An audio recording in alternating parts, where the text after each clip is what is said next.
Otro mediodía más de domingo en Canal 12, Los Profetas de su Tierra. Bienvenidos nuevamente. Quinto programa de este nuevo ciclo en su canal, haciendo la sobremesa o esperando el fútbol del domingo. Hoy nos vinimos hasta Sociedad Recreativa La Estrella, hasta el frigorífico, patrimonio histórico de la humanidad declarado recientemente, pero nos venimos con otro tema. Nos venimos para, de alguna manera, contarle la historia y que ella nos cuente la historia de un personaje de nuestra ciudad que nació acá, en este barrio, que hizo prácticamente toda su vida, que crió a sus hijos aquí, en este barrio maravilloso que tiene nuestra ciudad, separado un poquito en una especie de península, y que tiene las connotaciones propias de un barrio maravilloso. Siempre le digo cuando venimos a hacer algo acá, que tiene su propia vida este barrio del Anglo, su propio club de fútbol, sus propias instituciones, sus propios comercios. Hay gente que evidentemente podría estar un mes entero acá viviendo sin pasar el puente y perfectamente podría vivir. Es como una separación. Algunos le llamaron alguna vez la República del Anglo y yo creo que sí. Nos vinimos a hablar con Alejandra Perdomo, la negrita Perdomo, que nació acá en el barrio hace tantos años nos hace.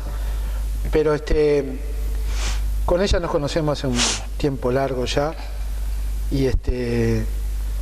y conocemos sus raíces. Alguna vez haciendo algún taller de teatro acá, ella nos contaba un poco sus raíces acá en el barrio. ¿Naciste ahí donde estás actualmente viviendo, que son unos 40, 50 metros acá de la...? No, nací un poquito más arriba. ¿Por la misma calle? A la vuelta de donde vivo ahora. Después nos mudamos un poquito más arriba, donde era enfrente al asilo. Bueno, después yo me fui para Argentina, tuve mi familia allá, y cuando volví acá, donde estoy a metros de La Estrella, en la casa de mi mamá. ¿Con cuántos años te fuiste a la Argentina, Ale? 17. 17, por cuestiones económicas. Me fui a trabajar, sí. Me fui a trabajar. Pero toda la infancia tuya hasta los 17 estuvo acá, sí. Nací acá, me crié acá. Mi familia es una de las originarias del barrio. ¿Sí? Mi mamá vino con 7 años al barrio. Mi abuelo era obrero de la fábrica, trabajaba en cámara fría.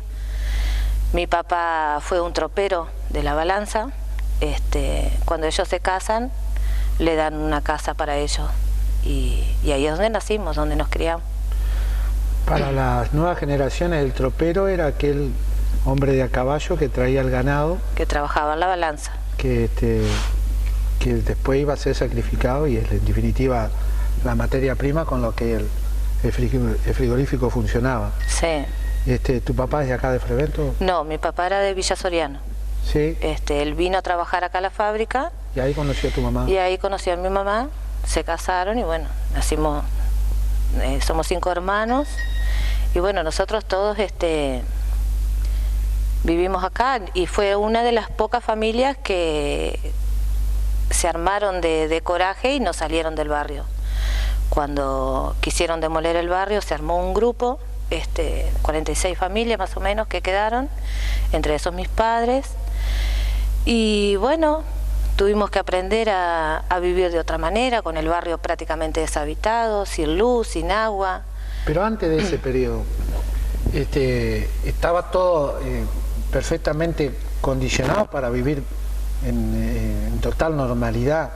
Digo, sí, ¿no? Éramos un barrio independiente de Fraiventos, ¿no? Totalmente independiente, porque hay que aclarar a la gente que incluso la luz y el agua era de acá del barrio. Acá, era sí. Suministrada y con una electricidad que no es la de 220. No, 110, teníamos que... Era generada por la fábrica. Por la fábrica, teníamos que adaptar todo a esa corriente.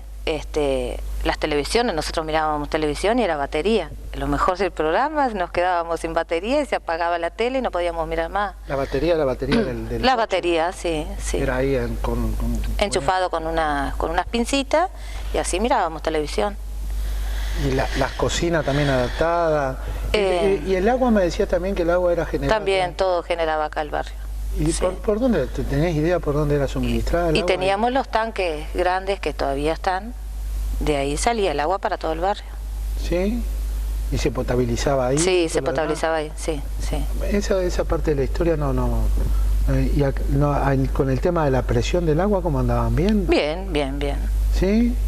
Por eso te digo, éramos independientes, luz aparte para nosotros, agua aparte. Bueno, no teníamos saneamiento, no teníamos todas las comodidades que tenemos ahora, ¿no? Pero nada que ver la vida que teníamos antes a la vida que tenemos ahora.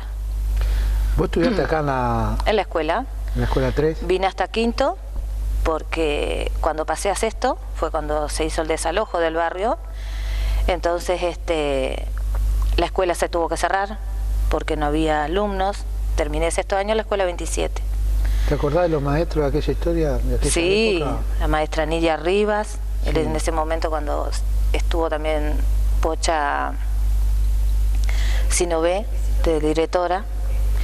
Y bueno, no me acuerdo otras ahora, pero maestra Nidia, sí. ¿Eran todos chicos de acá del barrio? Sí, todos del barrio.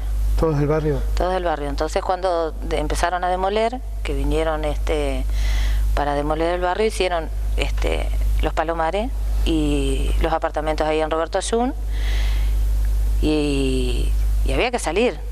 Ahora, escúchame, hubo gente que se quedó. Sí. Hubo una parte del barrio que sí, que es la pandilla. La pandilla que se demolió. Fue arrasada absolutamente.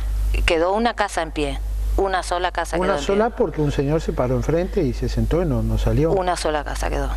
¿Sí? El fondo de esa casa es donde vivía mi madre de chica. Era el frente de la casa de mis abuelos. Que esa zona es, para hacer un poquito más gráfico, al costado del Nuecero. Ahí cerquita donde está el asilo antiguo, ahí en ese espacio verde con un ombú, hay un ombú ahí. El Nuecero grande, ahora es conocido por el lugar, se identifica con el Nuecero. El Nuecero. Ahí había un montón de casas. Sí, 2 hileras de casas. Toda esa gente que estaba ahí son las que están en los Palomares, en los apartamentos Roberto Ayun, prácticamente casi todas, ¿no? Algunos compraron casas, se fueron a otros barrios y así. Esas estructuras, vos eras muy chiquita. Pero me acuerdo. ¿Te acordás perfectamente? Sí, pues sí, yo sí. Realmente eso no lo recuerdo. Yo me acuerdo porque era la casa de mi abuela, yo iba todos los días ahí. Jugaba con todos los gurises de toda esa cuadra. Esas casas, desde que naciste estaban ahí, eran estructuras perfectamente edificadas, ¿no? Sí. No. Es que acá no había ranchos de lata. No había, porque las casas más chicas eran los cuartos que están acá, que eran los cuartos para los solteros. Entonces eran piezas con baños compartidos. Pero después lo demás, cada casa tenía todas sus comodidades. Eran casas normales, casas normal, con su patio, con su... Exactamente. Porque ¿y por qué era la pandilla, le decían, se llamaba? Le decían la pandilla, eso no me acuerdo.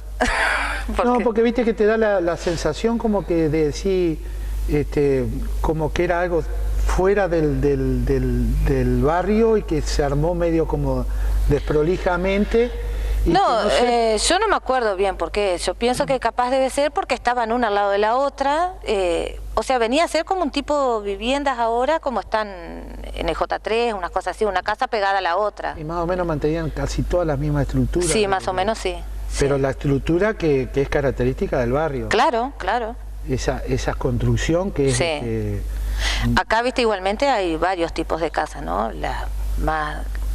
para gente más económica, las que tenían un poquito mayor de poder, y después las casas principales, ¿no? Como que eran las que ocupaban los gerentes. Pero era una casa... Una casa normal. Y de obreros. De obreros, todos obreros del Anglo. Todos obreros del Anglo. Bueno, eso fue lo primero que se entraron con topadora y se llevaron todo por delante. Sí. Y eso, uno resistió. Quedó esa una sola casa, sí. Que es la que está enfrente ahí, como siguiendo la ruta. Es la única que vos ves en pie, la única casa que se ve en pie cuando vos vas para la panorámica, ¿no? ¿Quién es el vecino ese? Eso es gente nueva, la que está ahora ahí. Que se quedó, ¿te acordás? A ver si tú Márquez, te acuerdas. Márquez. No sé quién era el bueno, otro. Alguien se quedó entonces y resistió el embate del gobierno de aquella época. Claro, porque acá había dos personajes importantísimos del barrio, Ventura Sena y Norberto Bordoli, que bueno, ellos fueron los que hicieron frente a todo prácticamente. Y bueno, y fueron los que juntaron a los vecinos y dijeron, bueno, está, el que se quiera quedar, se queda. Pero se sabía lo que iba a pasar, se sabía que teníamos que estar preparados para cualquier cosa, porque la amenaza era permanente de que venían con topadoras y tiraban las casas. Nos cortaron la luz, nos cortaron el agua. Ya ahí tú ya estabas viviendo ahí a donde vives actualmente.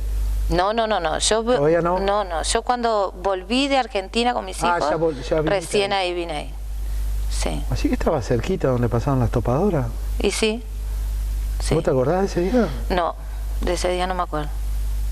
Algunas cosas me acuerdo, otras no. ¿Qué edad tenías aproximadamente ahí? Y no 11, sé, 12. no, sí, por ahí capaz. No, sí. Menos porque yo estaba en la escuela todavía, así que 6, 7 años tendría, no sé, 8. ¿Cómo vivía esa época, Ale? Y yo qué sé. ¿Eras consciente de que...? No era consciente de lo que estaba pasando realmente. Sí sabía, lo único que teníamos claro era que no nos queríamos ir. Que no nos queríamos ir y que mi padre, al ser un hombre de campo, y nosotros estar acostumbrados a esta libertad para ir nosotros a los palomares, era ir a un gallinero, a una cárcel. Y nosotros no queríamos eso. Entonces mi padre nos decía que no, que nos quedáramos tranquilos, que no nos íbamos a ir ahí. En caso de que tuviéramos que salir, y nos íbamos a ir a vivir a un campo, a comprar una chacrita, algo, y vivir como estábamos acostumbrados, a andar libres, tranquilamente, correteando por las calles, sin ningún peligro. Eso era lo que decía tu papá. En eso nos quedamos y en el primer blog de Los Profetas de su Tierra con Alejandra Perdomo. Volvemos enseguida en el domingo al mediodía.